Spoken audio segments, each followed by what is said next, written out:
Why do things fall apart under tyrants? A lot of people are asking themselves that question these days. After all, many of them voted for the current U.S. administration, and they're now having buyer's remorse. Grocery prices are continuing to rise. It's getting harder and harder to tell the difference between federal agents and criminal kidnappers. Crops are rotting, and our international alliances are shattering, sending prices of consumer goods upwards. Now, a good number of people who voted for the current administration did so specifically because they lost faith in democracy. Not a huge surprise. For a lot of the country, things have been getting harder for a long time, and there was no hope that things were going to be better in the future. And hundreds of millions of dollars have been spent trying to convince us all that democracy itself is the culprit. But as you'll see in this episode, there are 3 reasons why, as sure as the law of gravity, things fall apart under tyrants. And once we understand those dynamics, we can look at the 2 things that cities can do to both recover from tyranny and prevent it in the future. Welcome to Edenicity, Best Practices for Sustainably Abundant Cities. The first, most important reason why things fall apart under tyrants in the modern world is that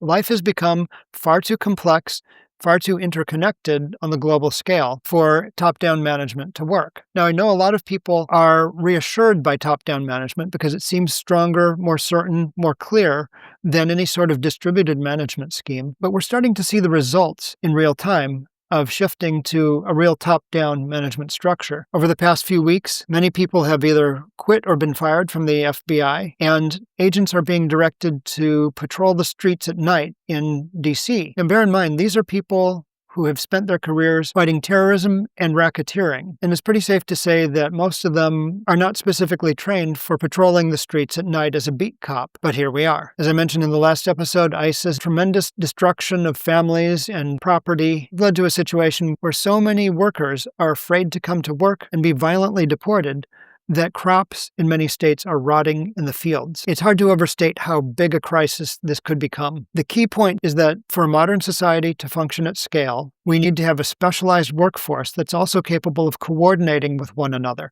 This requires that people have awareness, that is to say, accurate information, and they also need the authority to act in their domains of knowledge. I actually touched on this in an earlier episode when we looked into the evolution of the structures of governance. So I put a link to that in the description below as well. This is from a book called Reinventing Organizations by Frederic Laloux. In his view, 10,000 years ago, we discovered tyranny. Prior to that, the evidence is that societies were pretty equalitarian, and that about 10,000 years ago, we started to organize ourselves in larger groups around a strong man or a boss who would tell everybody what to do. And this had certain advantages. This was the invention of central authority from which modern civilization eventually evolved. Now, in this authority column on the right, I almost put the word power, but it's too easy to misconstrue that. I mean, centralized power to many people is the definition of power. And so I put authority because I think that's the more descriptive term. And I'm really reinterpreting Laloux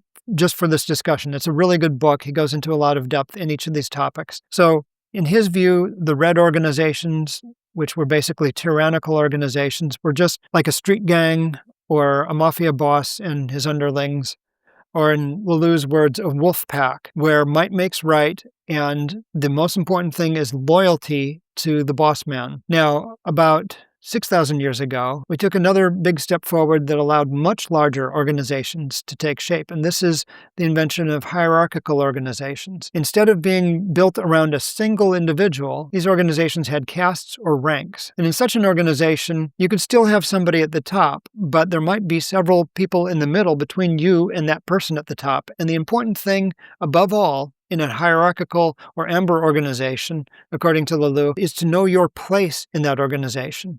Whether it be inherited or assigned or determined through some other means, knowing your place was paramount to succeeding in these organizations. And we still see relics of this organizational structure even today in many of the world's armies, churches, and schools. Orange organizations, which I call corporate organizations, have authority which is achieved. That is to say, these are meritocracies. In Laloux's words, these organizations function more like a machine than a human hierarchy, and your ability to deliver better results would increase your rank or status within the organization. The next big step forward was family-oriented organizations a couple centuries ago that were organized around consensus. And then finally today, the teal organizations that are adaptive to changing circumstances. So authority in this case is, I almost said distributed, but it's not just distributed. It's not just that authority is pushed down to the individuals acting in different tasks in the organization. The amount of power that people are given changes depending on changing circumstances in a much more adaptive and fluid way than all of the other governance structures that came before it. Now, although these came into being and came to dominate in a historical sequence, there's a lot of overlap, and today we see all of these active in various parts of our society. But the theme that really shines through all of this is that this evolution from tyrannical to ecological organizations gave us ever more ability and power to deal with an ever more complex world around us, which is why it's such a paradox that under stress, we tend to regress. So if we're in an ecological or an adaptive organization and we run into some serious problem that's got us stuck, a lot of people will say, well, look, let's try to get a sense of consensus. Let's figure out what we really want. And if that doesn't work, then, well, let's look at our most talented, our most skilled, and see what they have to say. That takes us down to a corporate or a merit-based organization. If that fails, we're looking at people's social status or rank. And if all else fails, then we need a hero to rescue us. And now there we are back at tyranny. Now, I also covered this topic in a little bit more depth in the short course that's available on Patreon. See the links below for more information about that. There are some obvious lessons in this that I'll be extracting later for how cities can recover from and prevent tyranny. But as you can imagine, it will boil down to having a more adaptive governance structure. The second reason why things fall apart under tyrants is what I call the death of truth. There was an article that caught my eye in 2005 in the Washington Post called Torture's Long Shadow by ex-Soviet dissident Vladimir Bukovsky, who wrote that when torture is condoned, the service itself, in this case he's talking about the intelligence services, degenerates into a playground for sadists. He gave the specific example of Stalin's NKVD, their intelligence service, which became an army of butchers incapable of solving the simplest of crimes. Sound familiar? Under the current administration, despite its incredible brutality and vastly higher budget, ICE is only deporting about half as many people per month as the Obama administration was in 2013. The problem with tyrants is that they maintain their control by making sure that no one can defy them. So what the current administration is doing is not only firing all the specialists in all the departments who could possibly warn against any action, but they're actually destroying scientific instruments that could possibly provide objective data that runs contrary to the administration's narrative. In this case, the administration is planning to burn up in the atmosphere on purpose a NASA satellite that's fully functioning, that monitors carbon dioxide and also crop health worldwide in a way that no other instrument in the world can. And by the way, it's a brutal irony that this story was reported on NPR, which the administration is shutting down effective this September. When we have the death of truth, when we can't even know the facts, whether it's the monthly jobs report or carbon dioxide or crop health or deportations, then obviously things get worse and fall apart. The third reason that things fall apart under tyrants is that competence, truth, human rights, and diversity are integral parts of a functioning modern society. I know that sounds very high and mighty, but it's life and death in the streets. Let me tell you why. When I lived in Bloomington, Indiana, I took part in a citizens academy where I think more or less the city was trying to educate as many citizens as possible who might come and testify at City Hall or maybe even run for city council. But it was really an education in how all of the departments of the city worked. We went to the police department, the fire department, health department, and so forth. And to me, the one that really stood out was the fire department. It was so impressive. Our host for the evening was a firefighter who was nearing retirement. The only job he'd ever had was firefighter.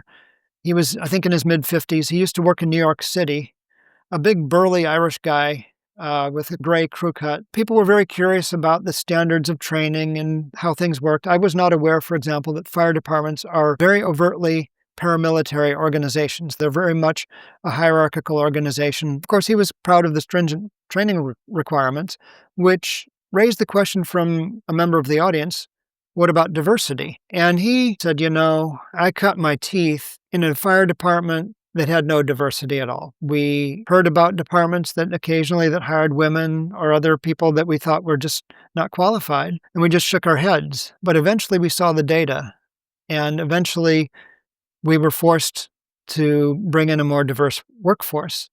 And what we saw in the data and in our work life was fewer fatalities when we had a more diverse fire department. He said, I didn't want to believe it. I didn't want to think it was true. It shook my worldview to the core, but it is true. The issue is if you hire a small female firefighter, you might think, well, how's she going to lug all the equipment around? How's she going to do this? Isn't she going to be a net liability? And there are operational adjustments you have to make to having a more diverse workforce. This is true. But he says you will have fewer fatalities in the end with diversity in your ranks. And here's why. When you're fighting a fire, it can become a very chaotic environment. The fire victims that you're trying to evacuate can be trapped. Many of them have inhaled fumes that are very disorienting. And so it can be very difficult to obtain compliance, especially from young children. And in some cases, people can be trapped in environments where access is very limited. Having a physically smaller member of your team can make the difference between a rescue and a body recovery. And having a female on the team can make the difference between a child who will comply with instructions and a child who will not. He says, this is not theory. This is stuff I've seen in hundreds of fires over the years. And again, competence, truth, human rights, and diversity are integral parts of a functioning modern society. Ignore this at your peril and that of those around you. Now, how does this break down under tyranny? Well, tyrants need to, in many cases, replace competent people who might say no to bad decisions with people who are utterly loyal and will follow through with even the craziest, most asinine decisions. They do not care about the truth. They care about loyalty. They certainly don't care about people's rights. And diversity is the very thing they use to pit people against one another, both to weaken their enemies and to build support, as I've shown in 2 previous episodes. So knowing the ways that things fall apart under tyranny, how can cities recover from these and prevent them from happening in the future?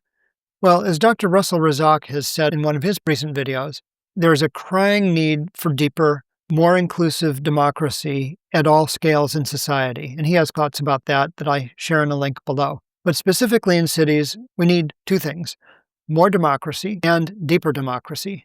To get more democracy, we need to take money out of politics. When billionaires can just buy elections, that starts us down the road where we are today. We also need far more people involved, and I'll talk quite a bit more about how to do that in the next episode. And then, of course, protect human rights and fight corruption. These are the pillars of democracy. If people don't have human rights, including the right to be heard and represented and to vote, unless we are free of corruption, then we won't have enough democracy, and we'll be always tilting toward tyranny. Second, we need deeper democracy, and that is more participation. This means everybody, marginalized groups, indigenous people, people who've been left out, even members of the more than human world. I'm talking about animals, plants, the landscape. If you're new to this channel, I know that this may sound really out there, but in a world where in just a couple lifetimes we've wiped out half the living biomass, we need ways of listening to the needs of the species around us. Now, in order to have greater participation, people need to have the information, the training, the time, and the energy it takes to fully participate. And this, at the end of the day, means less inequality and more safety nets. And that's how more participation will deepen our democracy. Now, in the next episode, I'll be talking about what it takes to have a deeper democracy where we have much more participation. You won't want to miss that, so be sure you're subscribed. If you see that little white subscribe button below, that means you're not subscribed. Otherwise, relax, you are subscribed. We'll see you next time. And of course, thanks as always to the wonderful patrons for supporting this channel. Take care, stay green, see you next time.